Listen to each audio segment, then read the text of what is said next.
We have categorically rejected those outrageous allegations. क्योंकि हमारे जो जस्टिन सिंह ट्रूडो हैं वो स्वयं को हर रोज एक नया जख्म देते हैं। इंडिया में वो जा रहे थे, वो कह रहे थे कि अगर इंडिया ना होता तो हम तो खत्म हो चुके, हम डिफॉल्ट हो चुके होते। Some of the terrorists have found safe haven in Canada. Canadian Prime Minister has this way of just coming out with some outrageous allegations without any supporting proof. Jaishankar साहब वहां पर ऑलरेडी बैठे हुए हैं। ओ एंटनी ब्लिंकन में quad में कुछ बोलने की कोशिश करी, तलवार निकली होगी, एक स्टेटमेंट नहीं आया, कुछ भी, nothing. And as a matter of fact BRICS की मीटिंग के अंदर जयशंकर साहब ने बुलवा दिया है कि साहब ये डुप्लिसिटी जो है ना, जो वेस्टर्न कंट्रीज की है, ये जरा आप कम कर लीजिए।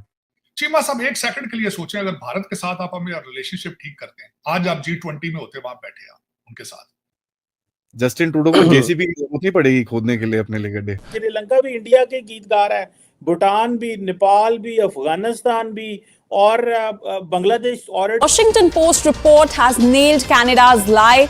A video has been accessed by the US Daily which shows how Justin Trudeau lied. खूब देखा जाता है तो वो आप लाइबिलिटी बन चुके हैं दुनिया के लिए, ओरिजिनली अगर देखा जाए।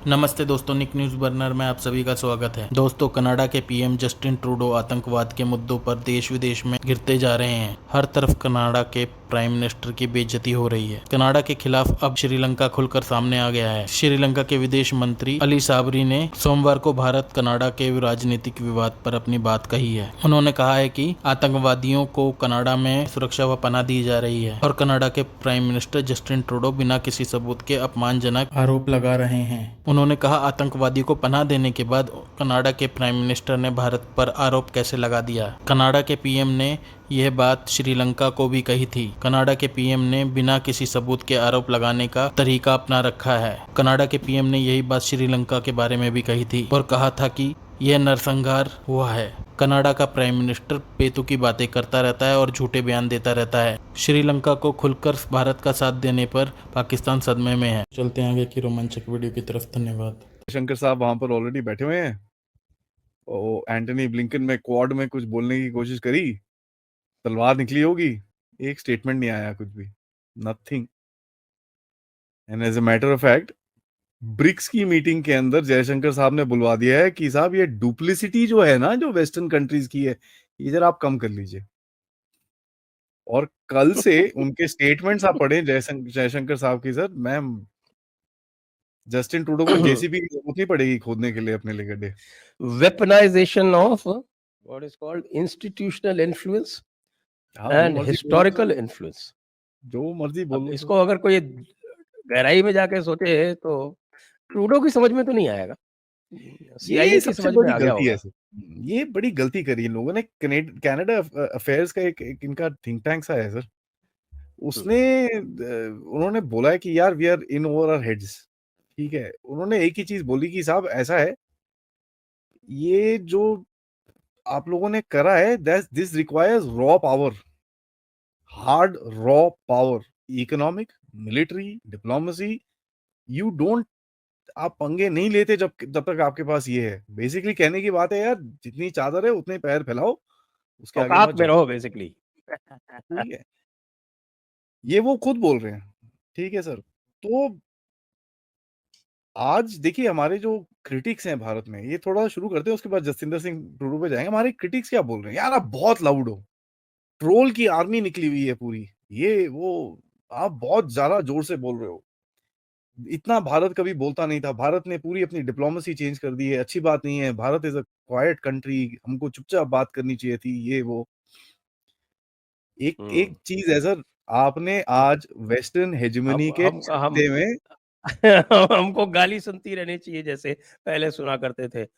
हाँ, मनमोहन सिंह जी और उससे पहले के लोग जो थे, जो एक मधुमक्खी का छत्ता है ना सब वेस्टर्न हेजेमनी का, आपने उसमें पत्थर नहीं फेंका, आपने तोड़ ताड़ के उसको फेंक दिया आगे। अब देखिए ये मधुमक्खियां घूम रही हैं इधर उधर।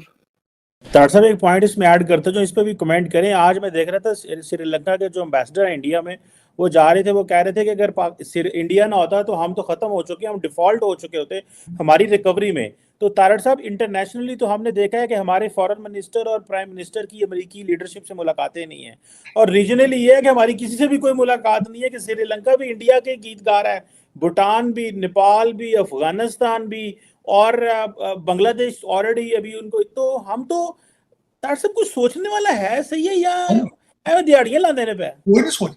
चीमा साहब एक सेकंड के लिए सोचें, अगर भारत के साथ आप हमें रिलेशनशिप ठीक करते हैं, आज आप G20 में होते, वहां बैठे आप उनके साथ, आप नए प्रोजेक्ट उनके साथ जो चाइना के साथ कर रहे हैं, आप ट्रेन बनाने की, आप भारत के साथ, ईरान के साथ ये सारी चीजें कर रहे होते, अगर स्मार्टनेस इसमें से, अगर कोई थोड़ा सा सोचा जाए मुल्की मुफाद के हवाले से, आज अफगानिस्तान के साथ आप ट्रेड करें, जो चीनी आप कहते हैं जी वहां स्मगल होकर जा रही है, आप लीगली वहां बेचते चीनी, आप आटा वहां बेचें उनके साथ, आप ईरान के साथ ये सारा कुछ करें, अब भारत से दवाइयां मंगाएं, भारत से सब्जियां मंगाएं, दालें मंगाएं आप, और उनके साथ रिलेशनशिप बेहतर करें। एक मिनट के लिए आप जरा बंद करके आंखें सोचें, आप उनके साथ टेक्नोलॉजी शेयर करें उनके साथ, तो आपको किसी और दूसरी चीज की जरूरत ही नहीं है। लेकिन नहीं, वजह क्या है? कोई समझ से बाहर कह देना जी पाकिस्तान चाइना का इजराइल, चलो पूरा इजराइल ही बन जाओ यार, मैं तो कहता हूं उन्होंने सिंसियर हो जाओ, शायद वो ही तो बचा लें। लेकिन उनका भी आपने सीपैक के ऊपर आके बंद कर देते हैं, आप सीपैक बेजार है आपसे। कुछ जिस तरह आप कह रहे हैं, कुछ कहीं भी डिसीजन जो है वो मुल्की मफाद में नहीं हो रहे, पता नहीं क्या वजह है।